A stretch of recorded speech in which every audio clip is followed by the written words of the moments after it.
The fog continues to roll in.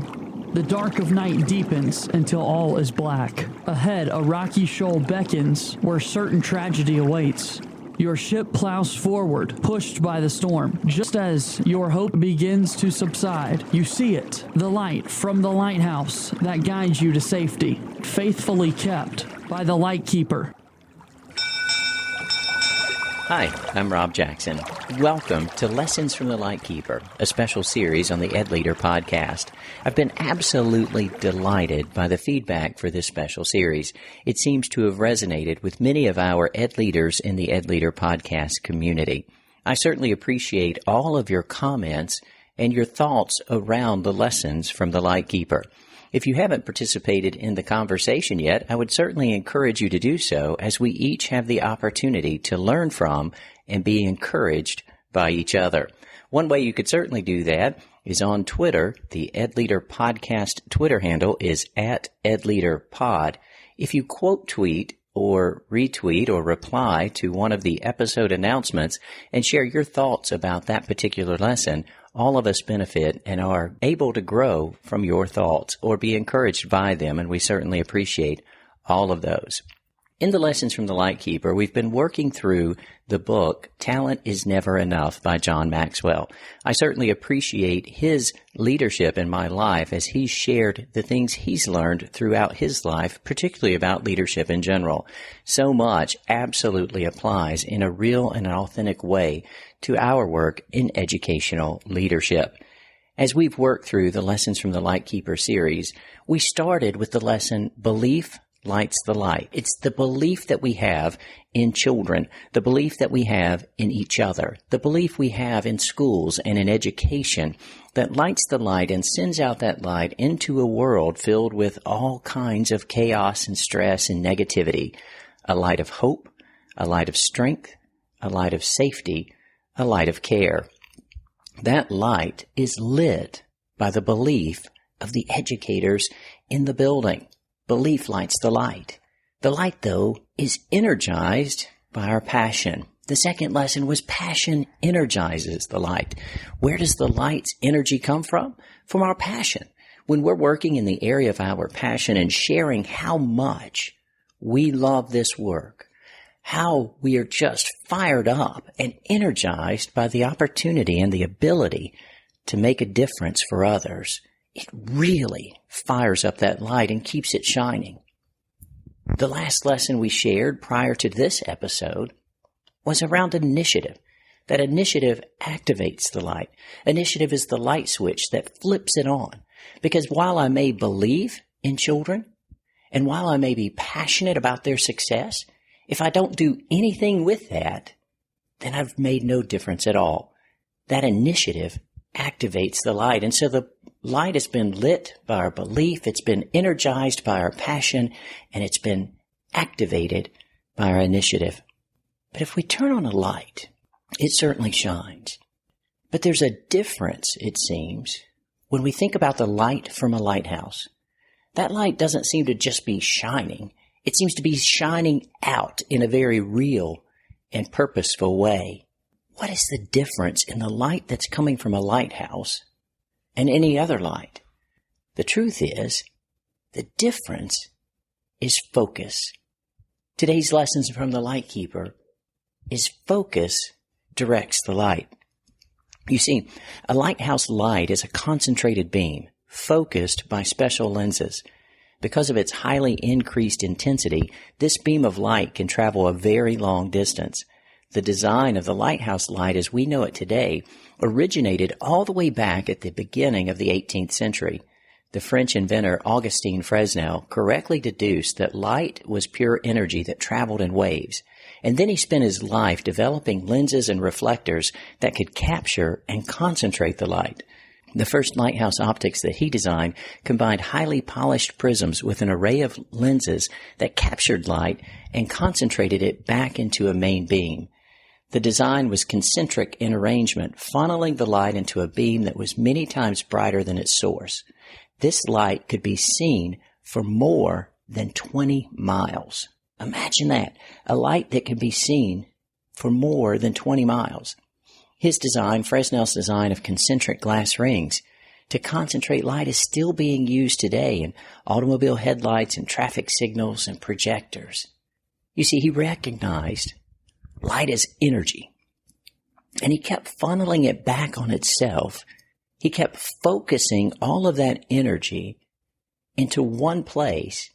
And because of that, the lighthouse light, focused by this lens he developed, shone out 20 miles. As we step back and apply that to our lives and to our work, why do we do this work? I want to make a difference. Well, that's great. But if all I'm talking about is I want to make a difference, my work will be so frenzied and hectic that I may not make a difference at all. You see, focus directs the work. Focus directs the light. Focus allows the work to build upon itself and send that beam of light of hope and strength and care 20 miles or more. Focus directs the light.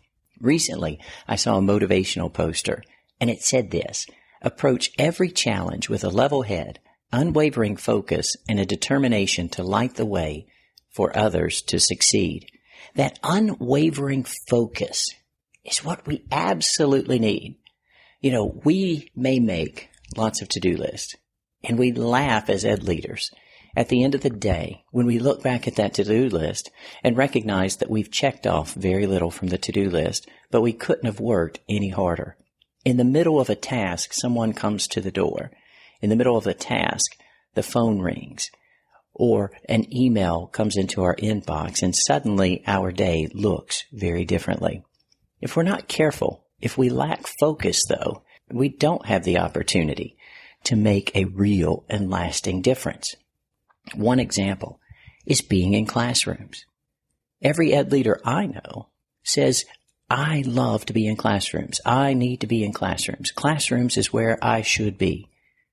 And every ed leader I know struggles with making that happen because we do get so caught up by so many things that reach out to grab our attention.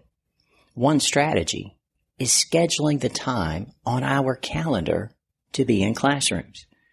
For principals and assistant principals and those working in the building, putting on the schedule, on the calendar, during this time, I'm going to be in classrooms.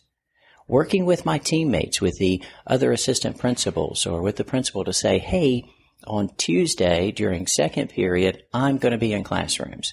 Or at 9:30 tomorrow morning, I'm going to be in classrooms, and allowing each other to cover the events that are happening in the building or the things that may pop up gives us the opportunity to be where we want to be, which is in the classrooms.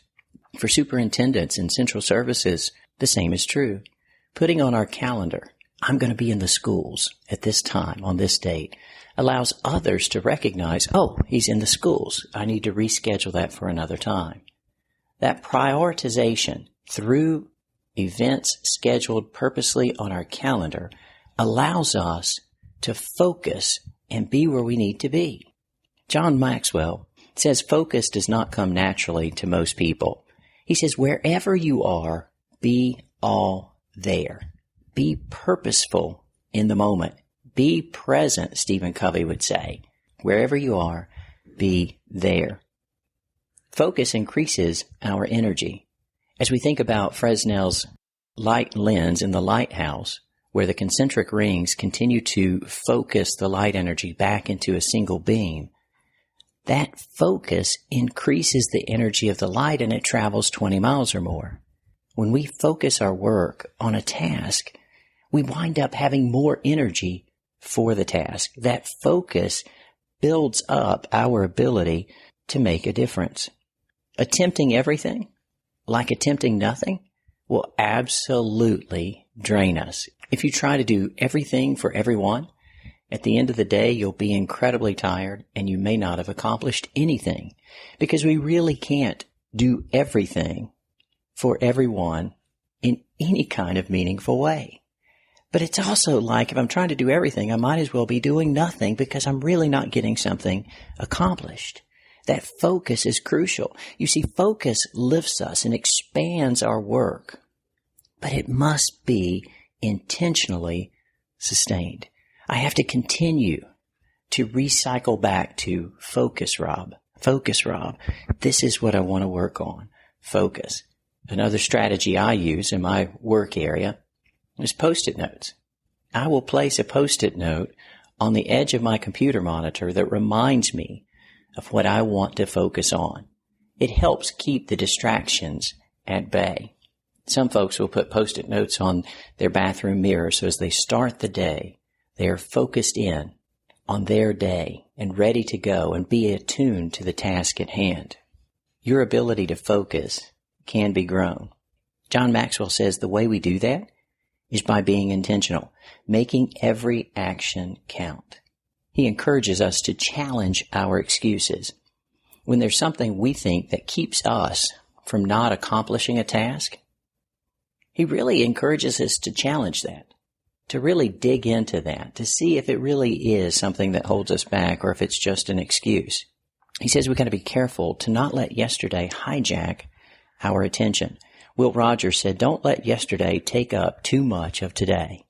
If we spend a whole lot of time talking about the good old days or telling war stories about the things we encountered in the past, we're not focused on what we need to do in this moment. We need to be focused on the present. That's going back to that notion of wherever you are, be there. Be focused in the moment. If we're always thinking about tomorrow or something that's down the road, then we don't get anything done today. Our focus needs to remain right where we are and right where we have some control, and that's today. Not yesterday, not tomorrow, but today in this moment. Focusing on our results is incredibly important. And by results, I don't necessarily mean test scores or some sort of accountability measure, though that may be a big part of it. The results are where we want to be. If the results I'm working towards are students operating positively in community, then I'm looking for that when I'm visiting classrooms. And when I don't see that, then I'm continuing to coach my teammates and work with our students on those things that are important to us because we're focused on the results, seeing the outcome. We do need to develop and follow our priorities. Whether it's the Post-it note on the computer monitor or on the bathroom mirror, a list you keep in your personal journal, writing down our priorities and keeping that in front of us helps us focus.